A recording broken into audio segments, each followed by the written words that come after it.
चलिए आज हम लोग बात करते हैं भारत नेपाल तिब्बत का संबंध कैसे है और आज के दौर में जियोपॉलिटिक्स में इनका कंट्रीब्यूशन कैसे है। हिमालय की राजनीति में एक बहुत बड़ा छुपा हुआ खेल है। भारत, नेपाल और तिब्बत ये तीनों सिर्फ नाम नहीं है, बल्कि एशिया की सबसे संवेदनशील जियोपॉलिटिकल त्रिकोण की कहानी है।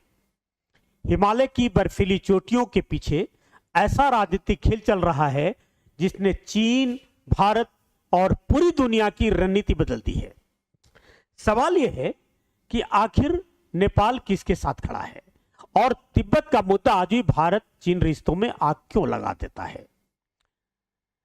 बात तिब्बत से शुरू होती है। 1950 में जब चीन ने तिब्बत पर कब्जा किया, तभी से हिमालय की राजनीति बदल गई।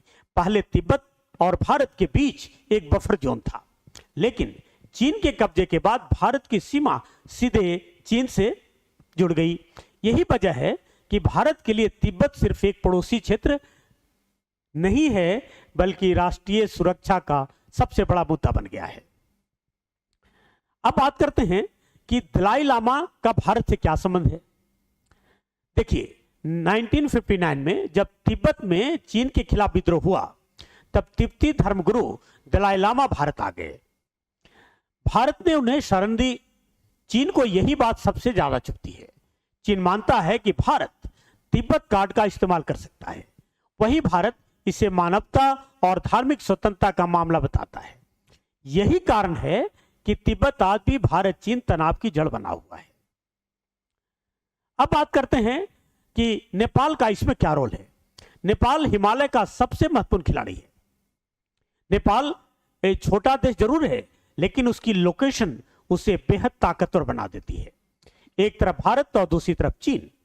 नेपाल हिमालय के बीच ऐसा दरवाजा है जिसके जरिए दोनों शक्तियां अपना प्रभाव बढ़ाना चाहती है। भारत और नेपाल के बीच खुली सीमा है, सांस्कृतिक रिश्ते हैं, बेटी रोटी का संबंध है। बेटी रोटी कहना भी ठीक नहीं है, बड़े कमेंट आने लगते हैं उल्टे सीधे। लेकिन पिछले कुछ वर्षों में चीन ने नेपाल में अपनी पकड़ तेजी से मजबूत की है। अब नेपाल में चीन का बढ़ता हुआ निवेश, सड़कें, रेलवे, हाइड्रो पावर और बड़े बड़े इंफ्रास्ट्रक्चर प्रोजेक्ट बना रहा है। चीन चाहता है कि उसकी बेल्ट एंड रोड इनिशिएटिव का मजबूत हिस्सा बने। अगर चीन नेपाल में पूरी तरह प्रभाव बना लेता है, तो भारत की उत्तरी सुरक्षा पर बड़ा दबाव आ सकता है। यही कारण है कि भारत नेपाल को सिर्फ पड़ोसी नहीं, बल्कि राजनीतिक सुरक्षा कवच मानता है।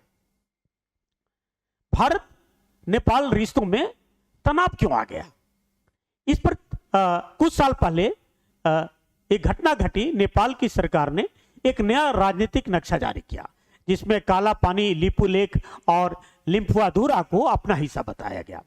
भारत ने इसका विरोध किया। इसके बाद दोनों देशों में तनाव बढ़ गया। चीन पर आरोप लगे कि उसने नेपाल को भारत के खिलाफ ज्यादा आक्रामक बनाने के लिए प्रेरित किया है। हालांकि नेपाल कहता है कि वह किसी के दबाव में नहीं है। तो नेपाल यहां पर बैलेंसिंग गेम खेल रहा है। नेपाल जानता है कि अगर वह सिर्फ भारत के करीब जाएगा तो चीन नाराज होगा, और सिर्फ चीन के करीब जाएगा तो भारत असहज हो जाएगा। इसलिए नेपाल दोनों देशों के बीच बैलेंसिंग पॉलिसी अपनाता है। कभी भारत के साथ दोस्ती की बातें होती हैं, कभी चीन के साथ बड़े समझौते। यही नेपाल की सबसे बड़ी कूटनीतिक रणनीति है। भारत के लिए नेपाल बहुत महत्वपूर्ण है, और अगर नेपाल भारत के खिलाफ किसी बाहरी शक्ति के प्रभाव में चला जाए, तो भारत की गंगा के मैदान तक सुरक्षा खतरा बढ़ जाता है। उत्तर प्रदेश, बिहार और उत्तराखंड के लिए नेपाल की सीमा बेहद संवेदनशील मानी जाती है। यही कारण है कि भारत नेपाल में राजनीतिक स्थिरता और दोस्ताना सरकार चाहता है। चीन ने तिब्बत में सैन्य शक्ति का जमावड़ा बढ़ा दिया है। आज चीन ने तिब्बत में सड़कें, एयरबेस, मिसाइल सिस्टम और हाई स्पीड रेलवे तक बना दिए। चीन हिमालय को सिर्फ सीमा नहीं, बल्कि सैन्य शक्ति का केंद्र बना रहा है। यही कारण है कि भारत भी लद्दाख से लेकर अरुणाचल तक अपनी सैन्य तैयारी लगातार मजबूत कर रहा है। तो क्या भारत और नेपाल फिर से पहले जैसे करीब आ सकते हैं? भारत और नेपाल के रिश्ते सिर्फ राजनीति पर आधारित नहीं है। लाखों नेपाली भारत में काम करते हैं, लाखों भारतीय नेपाल में कारोबार करते हैं। दोनों देशों के बीच धार्मिक और सांस्कृतिक, इसके साथ पारिवारिक संबंध है। पशुपतिनाथ, लुम्बिनी, जनकपुर, ये कास्ता का रिश्ता जुड़ा हुआ है। यही गहराई दोनों देशों को बार बार करीब ले आती है, चाहे राजनीति में कितनी भी दूरी क्यों ना आ जाए। अब बात यह है कि हिमालय क्या जियोपॉलिटिक्स का भविष्य तय करेगा?